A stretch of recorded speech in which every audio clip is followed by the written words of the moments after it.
어제부터 우리 국민의힘은 정부 조직 계약 사법에 대한 필리버스터에 착수했습니다. 정부 조직 개편의 목적은 민생 경제와 국가 미래를 위해서 효율적으로 일 잘하는 정부를 만드는 데 있을 것입니다.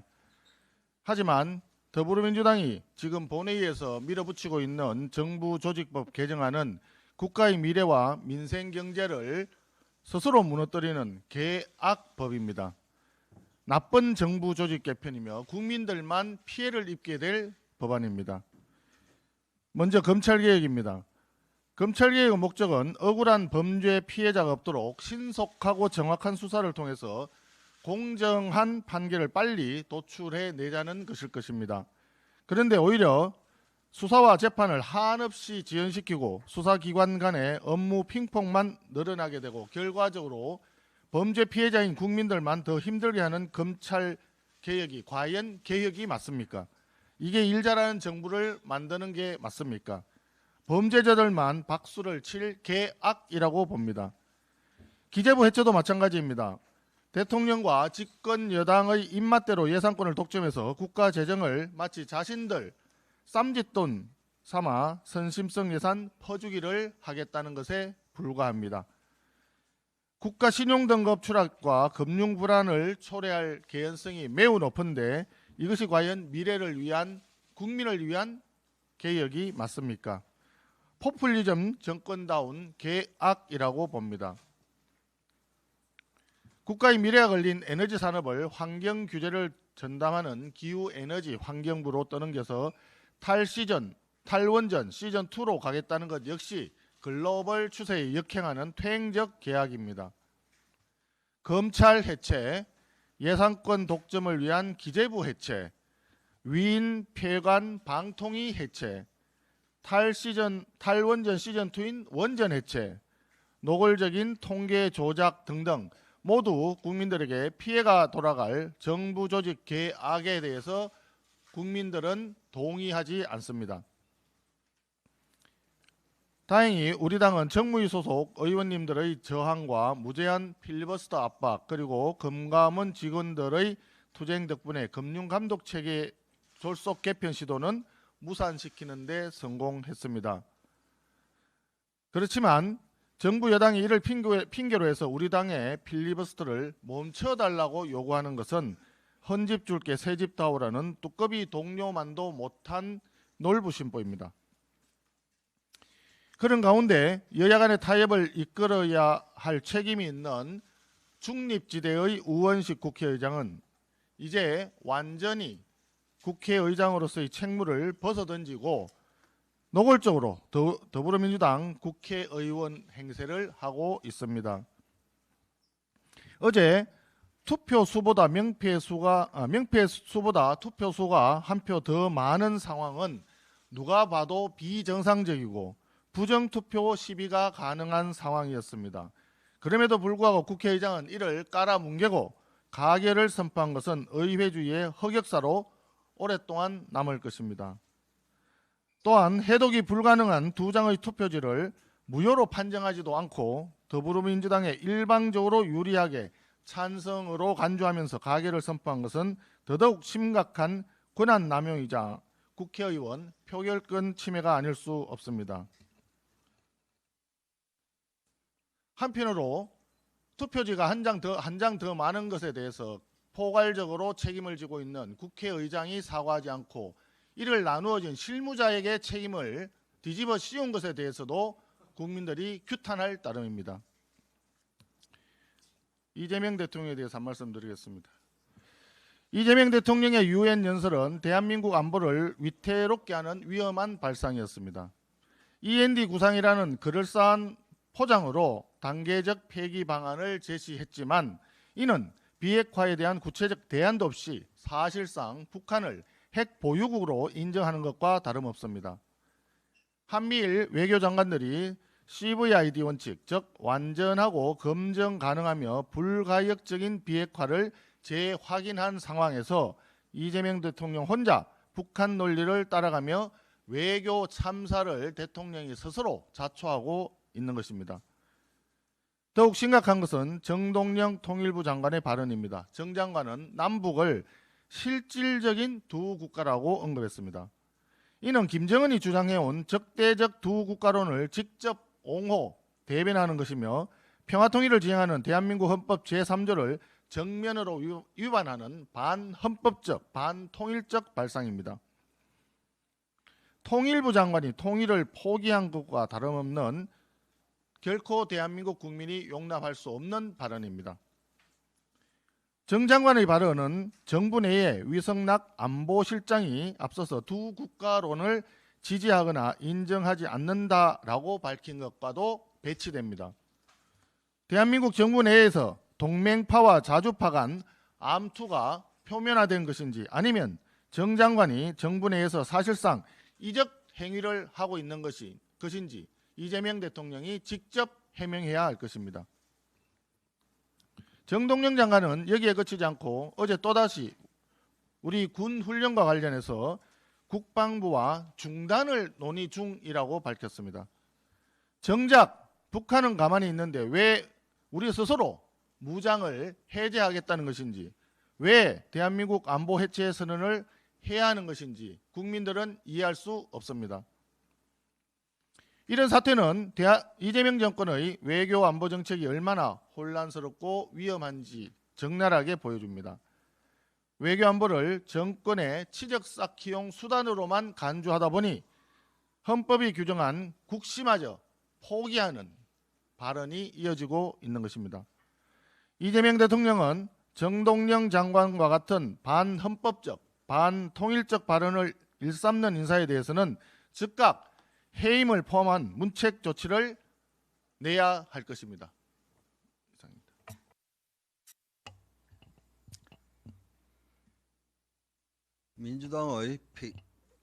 민주당의 배임죄 폐지 주장과 관련하여 말씀드리겠습니다. 최근 민주당은 배임죄 폐지를 기업하기 좋은 나라를 만들기 위한 조치라고 주장하고 있습니다. 그러나 이것은 철저히 왜곡된 주장입니다. 배임죄 폐지는 기업을 위한 것이 아니라 기업 오너와 경영진만을 위한 면책일 뿐입니다. 배임죄가 폐지되면 회사에 손해를 가하는 경영진의 행위가 면책되는 것입니다. 그 결과 회사가 흔들리면 근로자는 일자리를 잃게 되고 개미 투자자는 투자금 손실을 입게 됩니다. 기업에 투자된 국민의 노후 자금인 연기금과 퇴직연금까지 직격탄을 맞게 됩니다. 배임죄 폐지는 그 피해가 오롯이 국민에게 돌아갑니다. 민주당은 이 법을 친기업이라고 포장하지만 실상은 이재명 구하기 법입니다. 주주보호, 소액 투자자 보호를 위해 경영진의 충실 의무를 강화하는 상법 개정을 해놓고 이제 와서 경영진의 충실 의무 위반 행위인 배임죄를 폐지하겠다고 합니다. 이재명 구하기를 하려다가 자기 모순에 빠진 것입니다. 국민의힘은 배임죄 폐지는 친기업이 아니라 국민의 삶을 위협하는 친경영진, 친기업인 방어용 특혜 입법임을 국민께 분명히 말씀드립니다. 저희 국민의힘은 친기업가가 아닌 그야말로 친기업 정책을 지향하고 있습니다. 민주당은 말로만 기업하기 좋은 나라를 만들겠다고 하지 말고 노란봉투법 등 기업 옥죄기법부터 고쳐주길 바랍니다. 국민의힘은 이재명 정권의 독단적인 정책을 바로잡고 무엇보다 국민의 삶과 민생경제를 지켜내기 위해 당내 특별위원회 활동을 더욱 강화하겠습니다. 최근 조지아 사태 등 외교 참사와 관련해 문제점을 확인하고 대안을 마련하기 위해 김의현 의원께서 이재명 정권 무능외교 국격 실격 대응특위위원장을 맡아주셨습니다. 또한 반도체 AI 등 국가의 미래 첨단 산업 전략을 준비하기 위해 양향자 최고위원께서 반도체 AI 첨단 산업 특위를 맡아 활동을 시작했습니다. 아울러 단순한 유동성 공급에 기대는 자본시장 부양이 아니라 기업의 밸류업을 통해 실질적이고 지속 가능한 코스피 5000 시대를 열겠습니다. 이를 위해 주식시장과 가상자산 시장의 신뢰 회복과 활성화를 목표로 하는 가칭 주식 가산자산 등 관련 특별위원회도 조속히 출범시키겠습니다. 이외에도 국민 여러분이 시급하다고 느끼는 현안인 부동산 시장 정상화, 저출생 고령화, 기후위기 대응, 노동시장 정상화, 연금개혁 등 핵심 의제를 중심으로 특위를 발족해 실질적인 해법을 마련하겠습니다. 국민의힘은 민주당과 이재명 대통령의 독재 정치에는 강력하게 맞서 싸우겠습니다. 동시에 국민이 체감할 수 있는 민생 챙기기에 모든 역량을 집중하겠습니다. 마지막으로 안내 말씀드리겠습니다. 민주당은 조희대 대법원장을 찍어내기 위해 가짜 뉴스로 국민을 선동하고 이재명 피고인에 대한 대법원의 유죄 취지 파기환송을 마치 잘못된 판결인 것처럼 왜곡하고 있습니다. 급기야 조희대 대법원장 탄핵까지 덜먹이고 있습니다. 몰염치한 행태가 극에 달했습니다. 이에 국민의힘은 이재명 피고인의 공직선거법 위반을 오히려 무죄로 판단한 2심 재판의 문제점을 조목조목 밝히겠습니다. 아울러 대법원의 유죄 취지 파기환송 결정이 왜 정당한지, 그리고 이재명 피고인의 재판이 왜 재개되어야 하는지를 다음 주 월요일 오후 정책의총을 열어 국민 여러분께 소상히 말씀드리겠습니다. 정책위 의장님, 지금 그 이재명 대통령 중단돼 있는 재판 그 사건 중에 대장동, 백현동 사건들이 형법상 일반 배임죄로 기소된 건가요? 아마 죄명은 특정경제범죄 가중처벌법 위반, 괄호 열고 배임으로 되어 있을 겁니다. 형법상 기본법으로 배임죄가 규정이 되어 있지만 특정경제범죄 가중처벌법은 배임의 액수에 따라서 형량이 가중되는 그런 특별법입니다. 그래서 대장동 사건의 배임 액수가 상당히 크기 때문에 특경법 배임으로 아마 기소가 되어 있는 걸로 알고 있습니다. 네, 알겠습니다. 기업을 도와주기 위해서 배임죄를 없앤다고 하는데 사실상 그렇게 되면 결과적으로 이재명 대통령이 기소되어 있는 부분이 죄가 안 되는, 면소되는 그런 결과를 가져오는 거잖아요. 그렇죠. 아니 이거는 이게 문제가 제가 조금 전에도 말씀드렸다시피 상법 개정을 하면서 회사 측, 즉 경영진의 충실 의무를 강화를 했습니다. 그런데 경영진이 충실 의무를 위반할 때 처벌하는 배임죄를 처벌하겠다는 것은 이거는 상당히 모순된 것이고 상충되는 것이죠. 결국 이재명 구하기를 위해서 배임죄를 없애겠다고 하다 보니까 이게 모순에 빠지게 되는 겁니다. 알겠습니다. 예, 정의용 사무총장입니다. 지금은 국민이 먼저 나라를 걱정하고 있는 참담한 현실입니다. 유엔에서의 이재명 대통령 연설은 우리를 어리둥절하게 만들었습니다. 북한과 교류조차 쉽지 않은 상황은 외면한 채 관계 정상화라는 허상을 좇는 듯 보였습니다. 과연 그 길이 비핵화로 이어질 수 있기는 한 것인지 허울 좋은 말잔치로밖에 들리지 않았습니다. 국회 법사위에서는 민주당 단독으로 대법원장 청문회를 의결시키며 밀어붙였고 여당 대표는 대법원장이 뭐라고 이렇게 호들갑이냐라며 사실상 탄핵을 직접 언급하면서 총공세에 나섰습니다.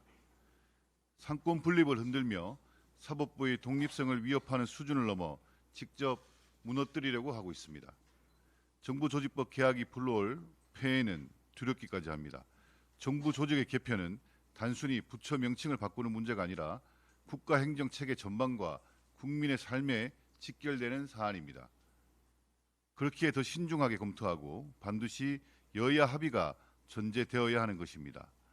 민주당이 본회의 상정 당일에서야 금감원 금융위 관련 내용을 이번 정부 조직 개편에서 제외키로 했다면서 야당 의견의 존중을 언급했습니다. 진정한 존중이라면 사전에 야당과의 협의의 과정을 거쳤어야 하는 거 아니겠습니까? 국민의힘은 국민께 돌아갈 피해가 뻔히 보이는 정부 조직 개편을 그대로 두고 볼 수 없습니다. 우리에게는 사법부를 장악해 삼권 분립을 상권 분립을 무너뜨리려는 민주당의 폭주를 멈추어야 할 책임이 있습니다. 국회에서는 필리버스터로 그 부당성을 소상히 알리고 이번 주 일요일 오후 2시 사법 파괴, 입법 독재, 국민 규탄 대회에서는 국민과 함께 뜻을 모아 대한민국을 지켜내는 투쟁에 나서겠습니다. 많은 국민과 당원 여러분께서 함께 해주시기를 호소드립니다. 어제 본회의에서는 경북, 경남, 울산 초대형 산불 피해 구제 및 지원 등을 위한 특별 법안이 통과되었습니다. 피해 주민분들께 조금은 위로가 되셨기를 바랍니다. 그러나 산불 발생 6개월이 지난 현재까지도 여전히 경북 지역 안동시, 의성군, 청성군, 영양군, 영덕군 5개 시군의 4,000분 이상의 이재민 분들께서 임시 주거시설에서 거주하고 계신다고 합니다. 문제는 시설 내 냉난방 시설 등의 고장으로 이재민 분들께서 불편함을 겪고 계시고 주택 이외에 창고, 농막, 기타 부속 시설은 피해 복구 지원 대상에서 제외돼서 그 대상을 확대 검토해야 한다는 현장의 목소리도 있습니다. 산불 피해 주택에 대한 복구 역시 미흡한 상황입니다. 행정안전부에 따르면 복구가 완료된 주택은 전체 피해 주택의 0.28%에 그치고 있다고 합니다. 이재민 분들의 조속한 일상 복귀와 지역 재건을 위해서 주택 등 인프라 복구의 속도를 높여야 할 것입니다. 정부는 피해 복구 일선에 있는 지자체와 긴밀히 협조하면서 복구 과정에 발생하는 규제 개선에 대한 방법도 마련해 주시기를 부탁드립니다.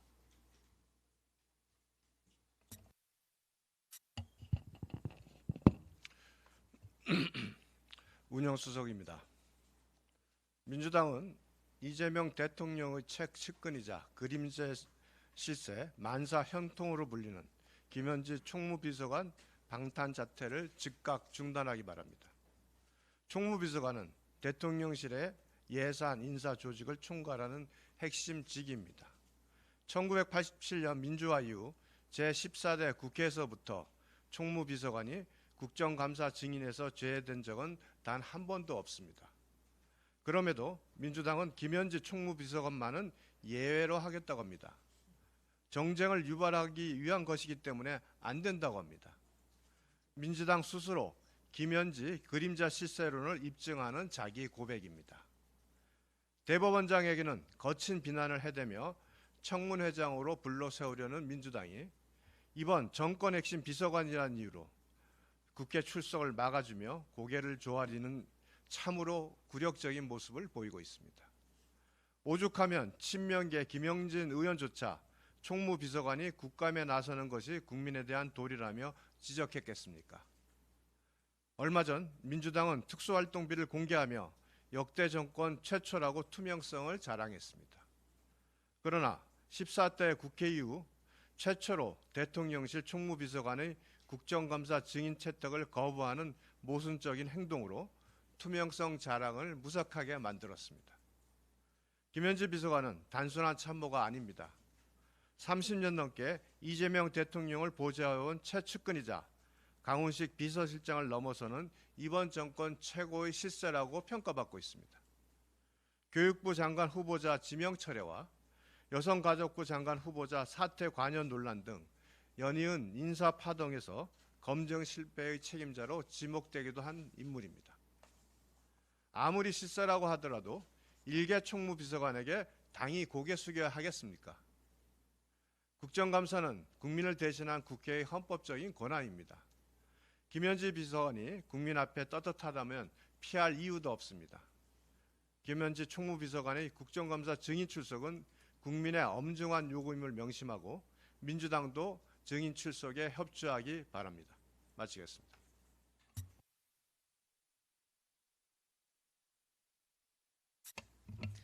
네, 정책수석입니다. 이재명 대통령의 한미 관세 협상은 대장동 때와 꼭 닮아 있습니다. 대장동 논란 초기에 이재명 대통령은 본인이 직접 이익 환수 설계를 주도했다면서 당군 이래 최대 치적이라고 치켜세웠습니다. 그런데 이익 환수 조항 삭제로 논란이 일자 내가 결정 안 해서 모르는 일이라는 취지로 실무자들에게 책임을 떠넘겼습니다. 한미 회담 볼까요? 트럼프 대통령이 지원 약속, 합의문조차 필요 없을 만큼 잘된 협상이라더니 협상 실패가 드러나려 하자 미국 요구 방식대로 하면 탄핵당했을 것, 또 IMF 수준의 위기가 올 것이라고 책임을 돌리고 있습니다. 출국 직전에 대통령은 외국 군대라는 말로 미국을 겨누고 이후에 민주당은 반미 감정 불쏘시개 짚히고 있죠. 불리하면 남 탓하고 빠져나가기, 시장 때 버릇 대통령 때까지 통할까요? 대통령이 미 재무장관을 만난 이후에 트럼프 대통령은 의약품 관세 100%, 3,500억 달러는 선불이다, 한국에 포화를 퍼붓고 있습니다. 3,500억 플러스 알파까지 얘기가 나오고 있습니다. 도대체 합의문조차 필요 없는 그 잘된 협상에서 무슨 일이 벌어진 겁니까? 그런데 미국에서 이 대통령은 별도 한미 정상회동 없음, 트럼프 주최 만찬 불참, 단 몇 분이라도 만나서 설득해야 할 트럼프 대통령만 피해 다닌 건 아닌지 국민들은 의아해합니다. 국익을 위해서라면 트럼프 대통령의 바짓가랑이 사이라도 기겠다라고 말했던 이 대통령은 대체 어디에 있는 겁니까? 유엔에서의 상황이 전해지면서 달러 대비 원화 환율이 심리적 저항선인 1,400원을 뚫었습니다. 자동차, 부품업계는 패닉입니다. 미국과 치킨 게임하는 이 정부의 고래 싸움에 기댈 곳 없는 국민만 피해자가 되고 있습니다. 이재명 정부는 사법 장악, 언론 장악할 그 시간과 힘이 있다면 관세 협상 도대체 무슨 일이 벌어졌는지 흑막을 공개하고 나라 살리는 데 집중하십시오. 위기입니다. 이상입니다. 네, 보건복지간사 김미애입니다. 지난 24일 필수의료 강화 지원 및 지역 간 의료 격차 해소를 위한 특별 법안, 이른바 필수의료 강화법이 보건복지위를 통과했습니다. 22대 국회 개원과 동시에 지역 필수의료 정상화를 목표로 우리 국민의힘 당론으로 발의했던 법안입니다. 지역 완결적인 필수의료를 제공하기 위한 지원 사항들을 체계적으로 규율한 것으로 우리가 목표했던 국민의 생명과 건강을 지키기 위한 지역 필수의료 정상화의 마중물이 될 것입니다. 주요 내용을 말씀드리면 필수의료를 국민의 생명과 건강에 직결된 의료 분야로서 국가의 정책적 추진이 필요하다고 보건복지부 장관이 정하는 것으로 정의했고, 의사들의 자율성과 사적 자치 원칙을 존중하면서도 안정적인 필수의료 인력 확보를 위해 계약형 지역 필수의사 등의 법적 근거를 마련했습니다. 필수의료를 안정적으로 지원하기 위해 지역 필수의료 특별회계를 설치하도록 했으며 5년마다 종합계획을 세우고 매년 시행계획을 수립하도록 하여 체계적인 정책 추진을 담보했습니다. 필수의료 정의 규정부터 계약형 지역 필수의사제 근거 마련까지 심사 과정에서 여러 이견이 있었지만 치열한 토론과 설득 노력 끝에 국민의힘 당론이 대부분 관철될 수 있었습니다. 지역 필수의료 정상화는 국민의 생명과 직결된 과제로 법 하나로 모든 것을 해결할 수는 없습니다.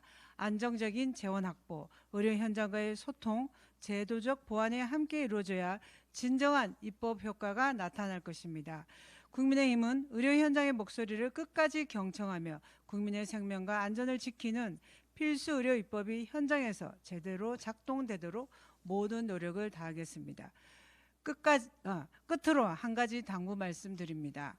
거주 이전과 직업 선택의 자유 침해 등을 이유로 의료계가 강하게 반대하는 10년 의무 복무형 지역의사제 법안이 상정되어 심사를 앞두고 있습니다.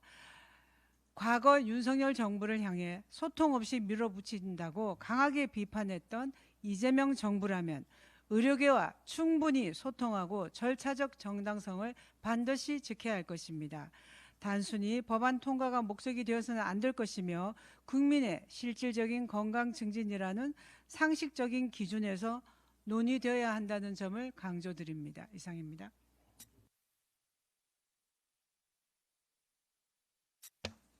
예, 외통위 간사 김건희입니다.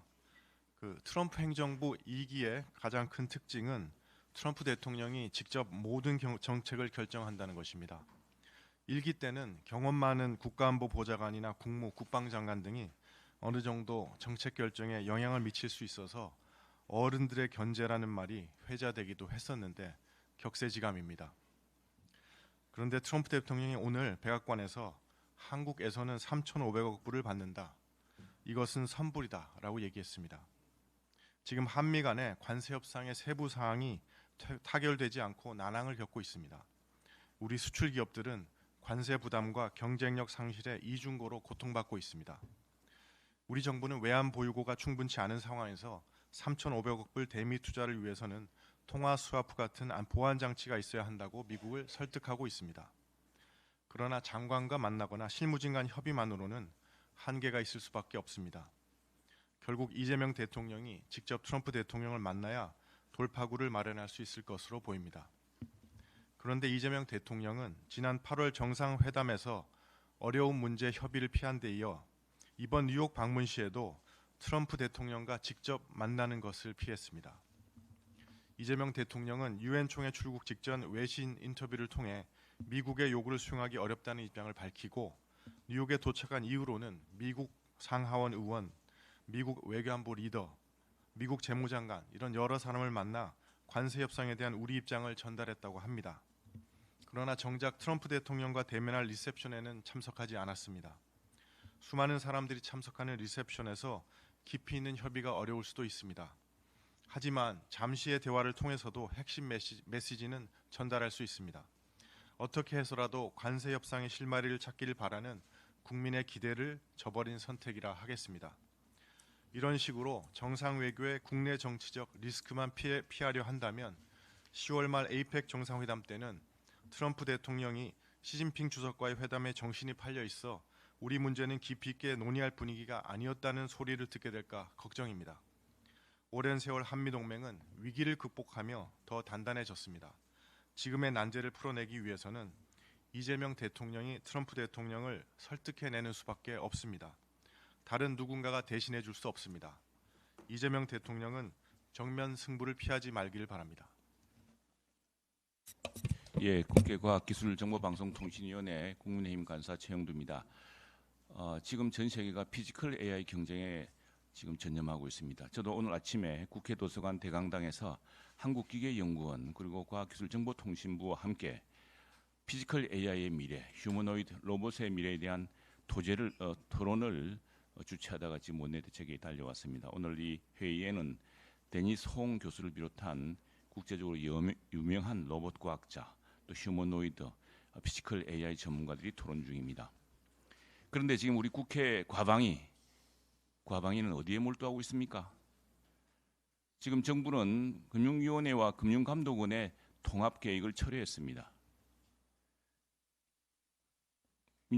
정청래 더불어민주당은 정부의 결정대로 미디어 방송통신위원회 결정도 처리하고 지금 수많은 미디어 방송통신 전문가들의 의견을 수렴해서 또 저희 당과 함께 논의해서 미디어 방송통신 융합과 진흥의 새로운 계기를 마련해야 합니다. 오로지 이준숙 방송통신위원장 한 사람 갈아치우기 위해서 이런 무리한 위헌적 법안을 추진한다는 것은 국민을 우롱하는 것입니다. 진보 언론조차도 비난하고 있습니다. 오늘 법안 상정을 멈춰주십시오. 그리고 정말 캐대원 모멘텀, K-팝 대문 헌터스가 몰고 온 우리 K-웨이브의 이 모멘텀을 제대로 살리기 위한 정책적 논의와 또 업계, 산업계, 학계, 또 방송정보통신계의 모든 여망을 모아서 제대로 된 우리 K-웨이브, K 콘텐츠의 미디어의 발전을 이룰 수 있는 그런 방안을 함께 마련하길 기원합니다. 하나만 더 붙이겠습니다. 금융위원회, 금융감독원의 통합을 하면서 이 법에 민주당이 당초 상정하려는 법에서는 금융감독위원장과 새로 되는 금융기구의 수장은 그대로 이어가게 되어 있습니다. 그런데 미디어 방송통신위원회는 딱 한 사람, 이진숙 방송통신위원장만 그만두도록 하게 되어 있습니다. 이 앞뒤도 맞지 않은 법을 더욱이 정부가 금융감독원 금융감독위원회 통합법안을 상정을 취소한 마당에 굳이 서둘러서 해야 될 이유가 무엇이겠습니까? 그보다 더 중요한 것은 방송통신위원회 위원을 속히 임명하고 지금 11만 건에 달하는 성착취물, 디지털 성착취물과 또 불법 도박 사이트에서 신음하고 있는 민생을 구하기 위해서 방송심의위원회 위원을 속히 임명해야 합니다. 발언하실 분 계신가요? 한 가지 더 말씀을 좀 드리겠습니다. 지금 한미 그 관세 협상이 지금 그 교착 상태에 빠져들었다라고 하는 것이 정부 측의 발언 내용인 것 같습니다. 그런데 오늘 아침에 한 보도에 의하면 일간 신문에 의하면은 7월 말 관세 협상 타결 당시에 3,500억 달러 대미 투자 부분은 차관과 보증 일부 투자를 포함한 것으로 예상했다. 그리고 그런 내용이 비망록에 적어뒀는데 나중에 미국이 보내온 양해각서 MOU에는 판이하게 다른 내용이 있었다라고 하는 정부 대통령실의 김용범 정책실장의 발언을 코트하면서 보도가 된 게 있었습니다. 지난 7월 말 관세협상 타결 직후부터 누누이 제가 강조하면서 지적을 했었습니다. 이 3,500억 달러 투자와 관련해서 쌀과 소고기를 비롯한 농산물에 대해서 우리가 막았다라고 주장을 했지만 미국 측에서는 분명하게 쌀 시장하고 소고기는 직접적으로 언급한 것을 제가 못 봤습니다만은 쌀 시장은 개방됐다라고 분명히 언급한 것이 여러 차례 있었습니다.